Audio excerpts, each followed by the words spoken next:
We're here in Denver with our buddy Misha Trubs. The historic Thornton, Colorado. Yes. I don't think anyone would know.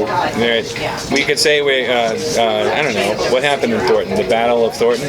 Yeah. The Civil War? Yeah, Was or fought here? Thor. Thor came to town. Yeah. This is where Thor landed when he first came to the United States. Yeah, and they made it a suburbia of Thor. That's right. Did I say your name correctly on the? Because I know you go by kind of like a pseudonym. Well, I always joke around. It's like Misha Trubs is what family and friends call me, and when the police is looking for me, it's Michael Trubnikov. There you go. So we know each other from comedy, from back in the San Francisco Bay Area, right? The happy days of my life. So good. If only we could go back. Yes. And now it's kind of funny because you have like a lifestyle that's very similar to ours, and you travel all over. And you I like the way you described yourself earlier. You want to tell the folks? Like a traveling hobo with a job. Yeah. I look like a functioning member of society, but I don't have a place to really land. You don't live anywhere.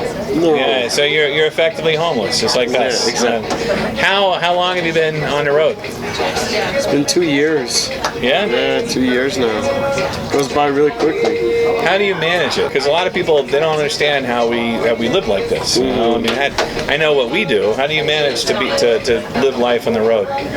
Well, I mean, usually, I don't know about you, but I usually stay in one place for at least a couple of weeks to sometimes a month at a time. So, I mean, you get to know the people.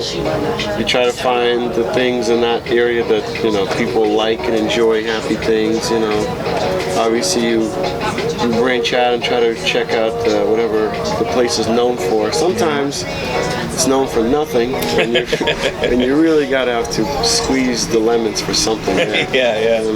We gig, we do comedy and speaking gigs and stuff, and you have a pretty unique opportunity that allows you to live like this. What exactly do you do in like a real brief?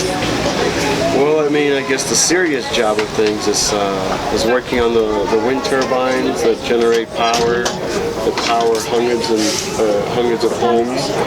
So I do that. I'm kind of like the Rudy of the wind world because I don't have any mechanical background. The Rudy?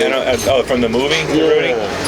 It's been so long, I don't get the reference. I just remember he played baseball or something. Football, well, close enough. Football? See, I don't even know. But it's kind of like the underdog. Oh, okay. Yeah, so it's like, this guy probably doesn't belong here, because I have never lost the silly, goofy factor. Yeah. What I think is interesting is that last time, I don't know if it was the last time we saw you, but we ran into you randomly in Omaha, Nebraska. It was. And that was when I first learned about this job of yours, where we see these turbines all the time, and we think they're really cool, but you actually crawl up in them and, I don't know, do stuff at the top. That's just interesting to me. I never knew that was a job, and I never knew that one of my friends was doing that job. You know? It's for the most part, once you get the gist of it, it's not that difficult, but there are a lot of moving parts in those wind turbines, and safety is kind of a big deal. So yeah, I do a lot of lock things out, put things in position, and there's service aspect when I have to tighten the bolts or add grease to different things, or there's a whole factor of just saving someone's life, and you're kind of there to you're like that. Knock on wood, nothing has ever happened, but you're almost become like that. You ever see like those old security guards at a bank? Nothing ever happens, but they're there, just in case something happens. So. Just in case. Yeah. Do you ever get scared going up those? Because I think it would kind of intimidate me. I think crawling up a big tube. No, you never get scared. There's a lot of safety. Yeah. Sometimes you get scared when there's a lot of wasps in those things, because you sometimes open it up and the thing is full of wasps. Really?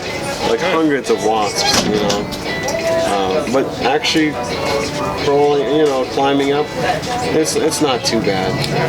It's if I didn't have safety, then yeah. Now, with this job funding you to be able to travel, and just your love of travel so far, 2 years on the road, what are some of your favorite places? I definitely would say Washington State. Yeah. That's a beautiful place. I guess I can say parts of Oregon that I got to kind of check out.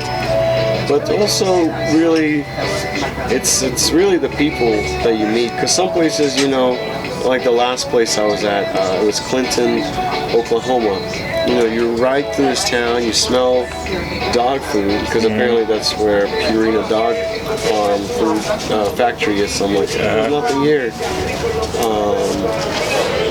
But you meet the people, you know, once you meet the people, you're like, oh my god, these people are incredible. You know, you make some good friends.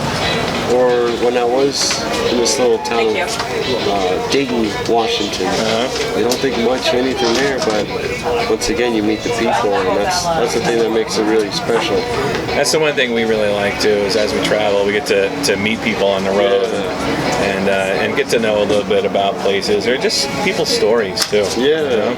Oh yeah. You have, you know, a job that helps support you through this. When anything else that really helps you to sort of manage being a life as a functional hobo, I guess. Yeah, I guess I want to say social media, but social media, I guess. I take a lot of pictures and whatnot, so kind of document my time. When there is a chance to really perform on the road, it's kind of rare, unfortunately. I really do kind of literally go to like bumfuck nothing, you know. But occasionally, if I get lucky, I'll perform somewhere, and that kind of it still reminds you, like, I still do some comedy. There's definitely a thriving comedy scene in Denver. I don't know if you've tapped into it yet, but while you're here, you might want to look into it. Well, cool, man. I appreciate talking to me briefly, and we'll bump into you on the road, I'm sure. Yeah. It's always a pleasure. It's kind of cool when we have these opportunities, you know. I know I got my Vietnamese farmer Rick Moranis look going on right now. I like it, and it works with being homeless. Yeah, it does. Kind of incognito. So my trick, one of the things that I figured out a long time ago when I started being a minimalist on the road, is that black doesn't show dirt. This black T-shirt I've worn for 8 weeks in a row. Nice. It's just like it's just nice, you know. Yeah, it's still beautiful. A white shirt, you know, you're gonna show your homelessness. Oh, absolutely. Until you have a child and breast milk sticks on it. That's true. Yeah, I do have a lot of breast milk on this shirt. Yes, no doubt. And I don't even have a child, so I really have no good excuse. Certain fetishes. Yeah. All right, man. Well, cool. If anybody wants to look into your comedy or your Instagram, because I know you're really prolific on Instagram, what is that? It's just at Misha Trubs. Misha Trubs. All right. Pretty easy to find. I had to eliminate all the other Misha Trubs. Yeah, I know. There's a ton of those. Oh, I know. Hey, man. But thanks, man. We'll see you on the road. Thank you Appreciate so it. much. I appreciate it.